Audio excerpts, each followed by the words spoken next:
हमारी अधिकांश समस्याओं की वजह हमारा चिंतन का तरीका है। और चिंतन का मूल तरीका क्या है? हम चीज़ों के बीच में अथवा लगा के सोचते हैं जहां और लगा के सोचना चाहिए। इससे बात समझ नहीं आई होगी। अधिकांश एक किताब में वह पढ़ रहा था आज से करीब 10 साल पहले। आचार्य रामचंद्र शुक्ल हिंदी में एक बड़े प्रसिद्ध निबंधकार हैं, आलोचक हैं, उनके बारे में किताब थी। एक प्रश्न था, यूपीएससी में खूब आता था, मैं पढ़ाता था, पहले एग्जाम देते हुए परेशान रहता था उस प्रश्न को लेके कि उनके निबंध जो हैं वो मनोवैज्ञानिक हैं या साहित्यिक हैं। इस प्रश्न का उत्तर कई किताबों में देखा, बहुत कंक्रीट नहीं मिलता था, बेचैनी रहती थी कि यार समझ नहीं आ रहा। फिर एक छोटी सी किताब मेरे हाथ में आई, मुश्किल से 50 पेज की होगी। मैंने उसमें वो लेख पढ़ा और उस लेख में उत्तर तो मिल गया, साथ में एक चीज़ और मिल गई जो मैं आपको यहाँ बताना चाह रहा हूँ। उसमें लिखा था कि समस्या ये है कि जब दो चीज़ें साथ साथ हो सकती हैं, हम ये मान के चल रहे हैं कि चीज़ या तो ये है या वो है। शुक्ल जी के निबंध मनोवैज्ञानिक या साहित्यिक नहीं है, मनोवैज्ञानिक और साहित्यिक हैं। मुझे लगा कि बताओ यार, इतना भारी पत्थर दिमाग पे रखा हुआ था, पत्थर ही हट गया और हमेशा के लिए हट गया उसके बाद से। हमारा जीवन केवल कर्म से चलेगा या केवल भाग्य से चलेगा?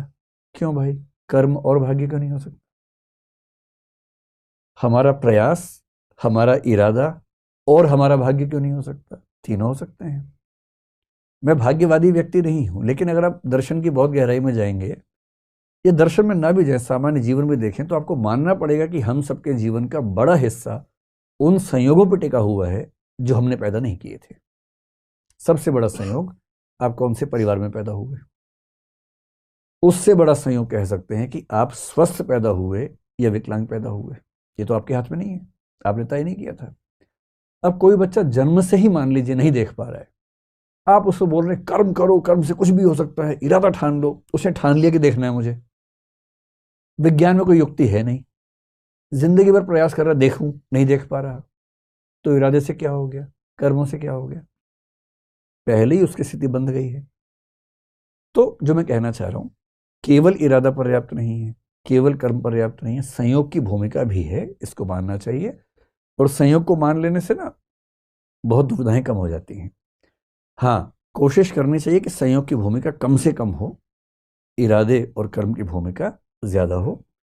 दूसरों की विफलताओं को जज करते हुए ये ध्यान रखना चाहिए कि उसके संयोग भारी पड़े होंगे, वो हमसे छोटा नहीं है। अपनी सफलताओं के बारे में ध्यान रखना चाहिए कि हमारे संयोग भारी पड़ गए, वरना हमें तो 30 मार्क है नहीं। तो आदमी विनम्र रहता है।